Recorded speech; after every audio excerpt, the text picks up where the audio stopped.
Hello, I am Samara, your trusted hairstylist and hair guide, and host and creator of Hot Comb Chronicles. The Hot Comb Chronicles is a conversation series that I have started in anticipation and celebration to my return to the salon world.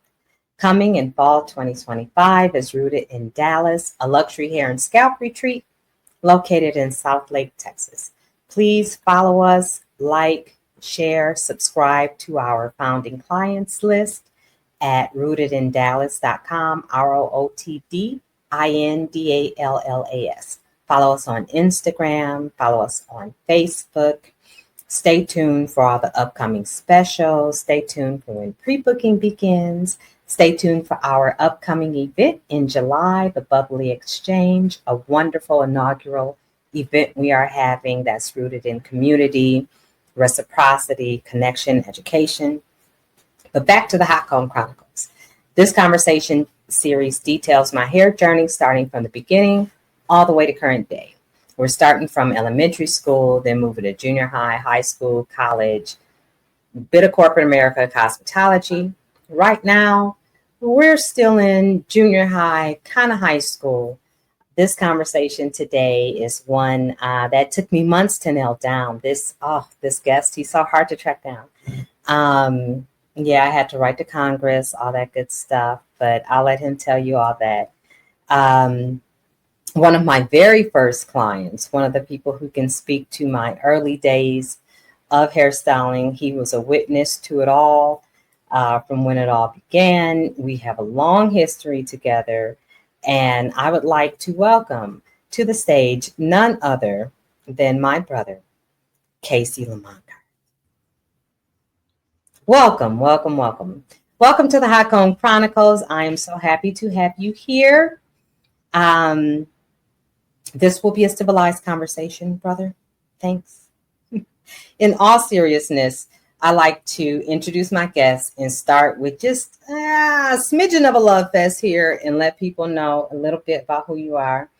A lot of people know you from growing up. We are a family full of kids. We got 5. So if you knew one of us, you knew all of us. You have been mentioned in every Hot Comb Chronicles from elementary to junior high. Every last one. Your name has been invoked. You are a staple in the basement story, my hair story, my story, period. Just to give people a bit of your background, you are a retired Army veteran, currently working in cybersecurity in the throes of corporate America and doing very well in that realm. You retired very gracefully from the military. We're not going to tell your war stories here.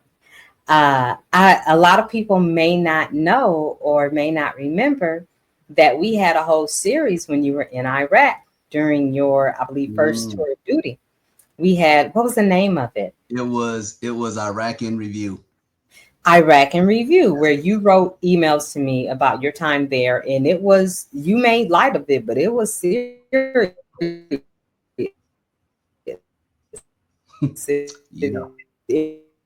was serious and it was tough. And I would forward those emails on to my hair clients.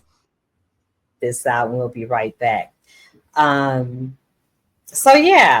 We've definitely had our time in the journalistic world, which sounds hilarious. I just want to let it.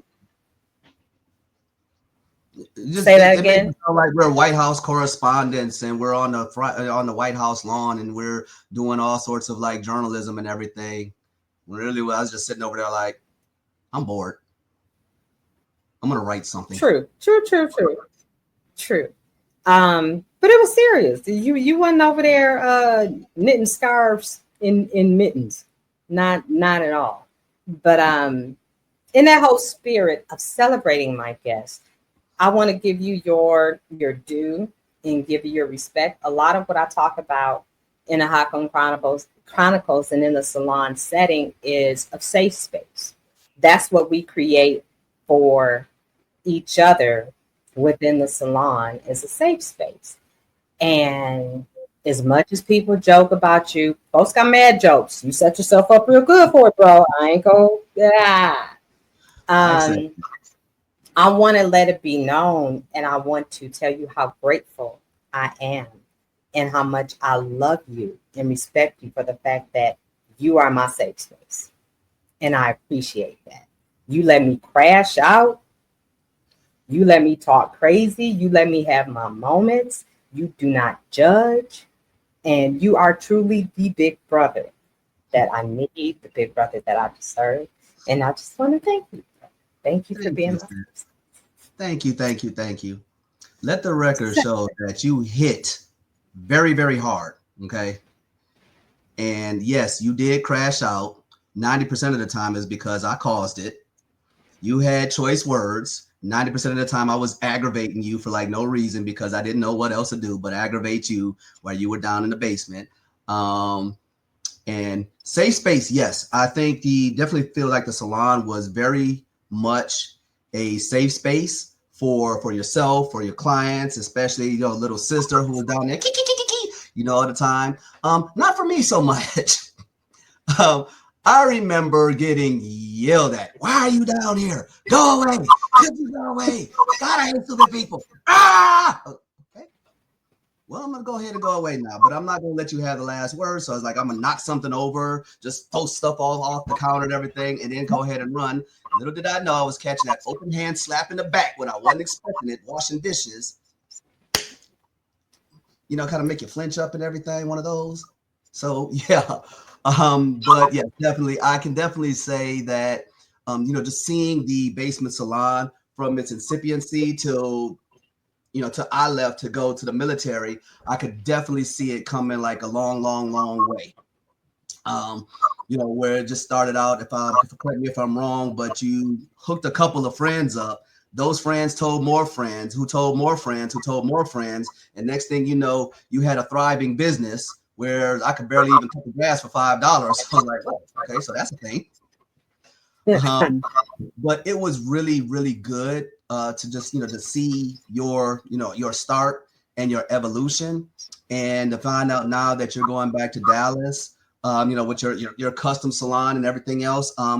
What I would like to do on several occasions is I feel that to truly commemorate you and your experience. Oh God, y'all, this is not where you think it's probably going. I should give you a proper blast from the past and be one of your most stubborn clients.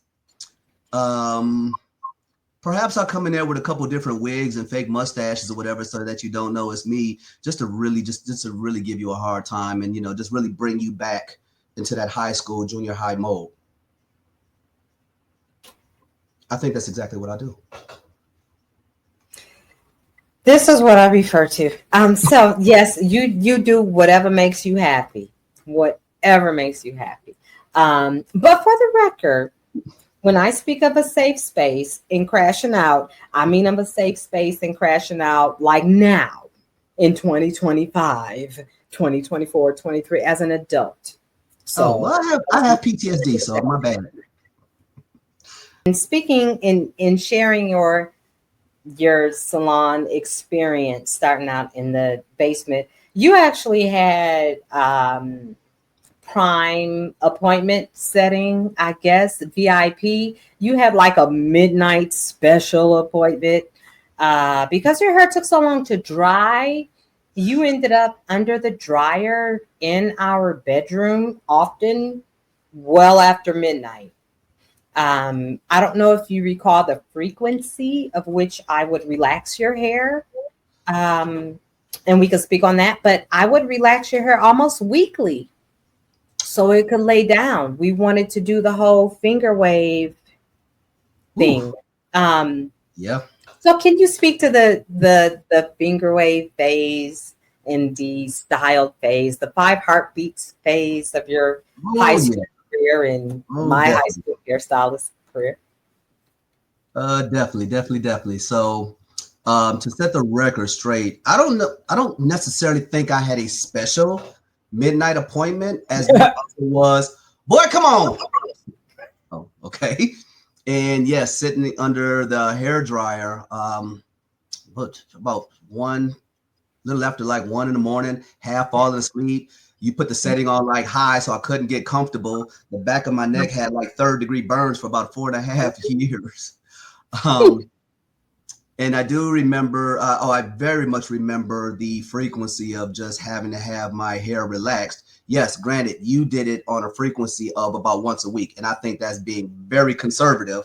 But I don't think what anybody else knew is that every other day that I was in the bathroom when everybody was at work with that half thing of S curl, putting that thing in there to try to get it, try to get it to do a little something to try to help you out. But it never quite, No. what they say, like Luther, it never quite, it made a nice little lowercase r thing, but it never quite went over all the way. Now, to be fair, I have original ancestral hair. Right? Yes, you do. You remember those kids back in the day? The boys running around outside playing, but their hair looked like taco meat. Exactly. That stuff just won't take. An S curl, a R curl, a T U V curl. It ain't gonna do it. But yes, Your hair's not made for chemicals. It's not necessary. It's just not. It's a not. At that time, it was definitely needed it. So yeah, I remember the hot water, the cold water, the hair, the scalp just so tender and everything. Oh, you used to have the worst scalp burns too. God bless you. Yes. Oh man, you used to have the scabs. I'm so sorry. I used to base the heck out of your scalp too. It didn't matter. Well, it didn't matter because hell, I had just relaxed it last week, which I really should have did, but it just never got. And mind you, I was still doing it on my own too. So, and that's probably why I got a little thinning going on now because the follicles is just like, bruh, you asked for too much. Melted. It's melted. It's like melted flat. That's what chemical damage does. It just melts that John flat. Yeah. Right. I think even my scalp is going bald. That's what's really so bad now. But yeah, so I think we remember the finger waves era. It was all about the 5 heartbeats. 5 heartbeats came out. And if you remember, us in high school, we had to be, a little dapper, just come in all clean and dressed up, throw a button-down shirt on, maybe a suit for occasion. But then we go home and nice like this, I wish. I'm like, oh, I want that. I want that right there. And that was the start of the infamous finger wave era that you had started. Tell it. I know where you're going. Well, yes, I think we all remember the infamous track meet. This is one of my funniest hair stories from high school. Oh, it was hilarious. And so, got my hair done. It's late, and then you found the track, and it was like a lighter. It was a brown, but it was like a lighter brown. So I kind of had that little texture thing going on, and that was easily, hands down, the best finger wave style that you had. It was so, it was clean, it was crisp, it was like, ooh, look at that boy over there, boy. And it lasted for all of 2.5 hours. So we get out on track doing our thing. I vaguely remember being hot. I just got done with a run. I'm a little hot, I'm sweating, so I got my water bottle. I'm just like, I'm like, oh, okay, let me try to do that thing that you do to kind of, that didn't work. And here comes my race, the 400. So I'm like, okay, I'm good. So I'm out there. I start off and, I'm going and I hit that 100 meter, right at that 100 meter point. And I just took off in kind of like a dead sprint. Unfortunately, the wind was not really cooperative because it took everything and blew it against the wave. And not paying attention, I just kind of like, one of them. And then that track got stuck. And then that was it from there. I'm still running the whole time now, right? So I'm starting to Did you place, though? Did I what? Did you place? Hell, I won.